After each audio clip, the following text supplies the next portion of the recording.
So I'm gonna do a mid-month mystery tackle box. I see people post up the unboxing and then maybe catch a few fish on it here and there. And unless you're watching the big ones that get paid by them, like the Guggen Squad or any of them guys or some of the others, you don't really see a lot of people catching those. At least I don't. I look around.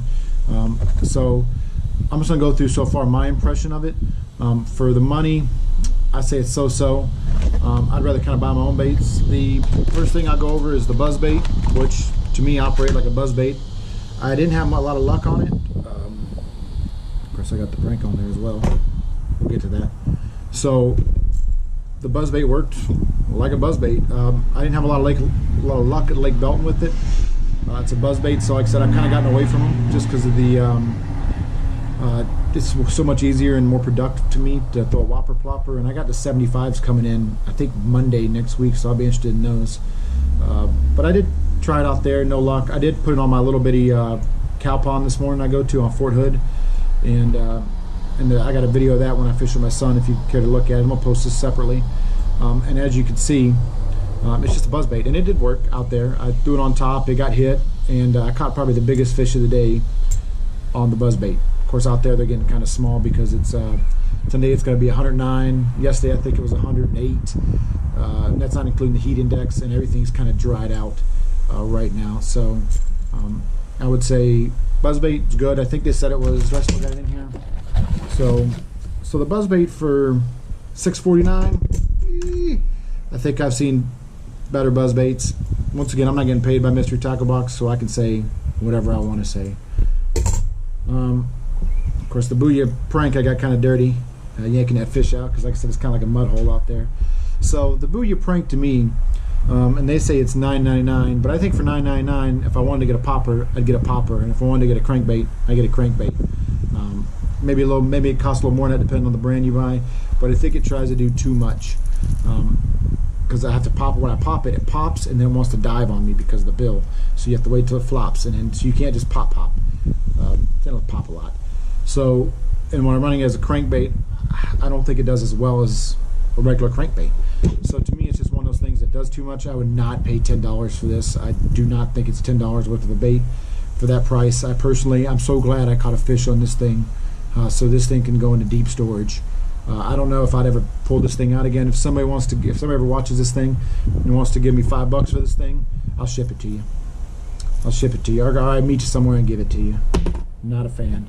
The Eliminator, I had something do a reaction strike on it because I threw it in that little pond, but I don't like the way it moves. I understand it's supposed to be a what do they call them? Lunker City spoons or something. Am I getting that right? Probably not. So, and I understand. Do not care for it. I think for the price, they're saying to $366. I could get some Strike King shimmy sticks or Ochos or some Havocs. There's so much I can do for $366, and I don't think this is what I want. So it's always neat to try something new out. Just not a fan. The hammer stick today, I did fish it on my spinning reel. I got a new, I got a Daiwa BG 2500 for my birthday. So I put it on an old ugly stick I had, and I put these on there weightless with a little finesse worm. And on the video, I'm going to cut it short because unfortunately the fish swallowed it, and I tried to get it out, and I put him back in, but I don't think he made it. Which I hate killing a fish, especially when I'm game fishing, and he was too small for me to take out and eat, and I tried to let him go, and I even tried to fix it, and I couldn't. Usually when they swallow the hook, I got about a 50-50, so I can try to either take that hook and bend it down and pop it out, or and a lot of times it will, and sometimes it won't. And today it just wouldn't.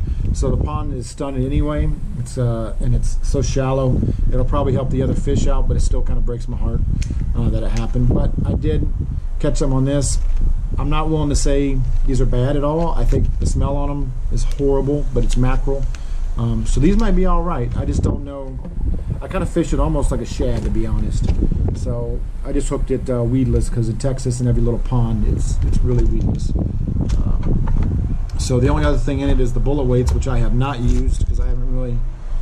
I kind of got away from using bullet weights that much. So I think to do the Grand Slam, I'm going to have to put a bullet weight on maybe a lizard or something and chuck it out and see, because I think I have to use everything in the box. So this is probably one of the least things I mean, I have a problem with. I mean, a bullet weight's a bullet weight. So for 50 cents for 3 of them. So far, I am not impressed with my mystery tackle box. And I understand it's probably hard because you're thinking they're trying to make this nationwide. And so what I fish here in Texas, especially, it's almost 110 degrees. Fishing in the mornings. So topwater is okay for me, but maybe somebody in Colorado or out on the Northeast is a little different trying to catch bass than I am down here in Texas and the conditions and all that. So for me, so far, for the money, I think I could buy my own baits a little better. I think if you're new and you just wanted to fill your tackle box up, it wouldn't be a bad idea. So I'm probably going to do my 3 months, and then maybe next month's is gangbusters. I don't know. So we're going to keep trying, keep going at this. I'm going to try still to do the slam. To be honest, sometimes I'll get out there, get frustrated, and I just want to use my own baits. But I think this morning using this, I caught 3. And then my son, I want him to catch a fish, so on his new rod and reel, I put a whopper plopper, and within, I'd say 5, maybe 10 minutes at most, we had 2 bass, just a few cast out. So there is more, better producing baits is probably the best way to put it, I think. So I do like the fact that it's making me work a little more for it and to try new stuff, but it maybe it is on me a little bit for presentation. But so far I'm not happy. So I'm probably gonna do 3 months of this, and then I'm moving, so I won't mess with it for a little bit. And then once I move up to Washington State, I may try to do a trout box from them, or I may do a bass box from Lucky Tackle Box and try that. But so far, I'm not a fan. I wouldn't keep this. If I was staying in Texas, I would not keep this all year. So I hope other people are having better luck to this, and maybe there's better fishermen out there than me that are doing well with this. But so far, ain't for me. And we're going to keep fishing and keep trying it. And I'll let you guys know when my August box comes in. I'll post up what I did with my July box and see what, and then post up my results with my July box, and then we'll move into the August box and see what we can do with that.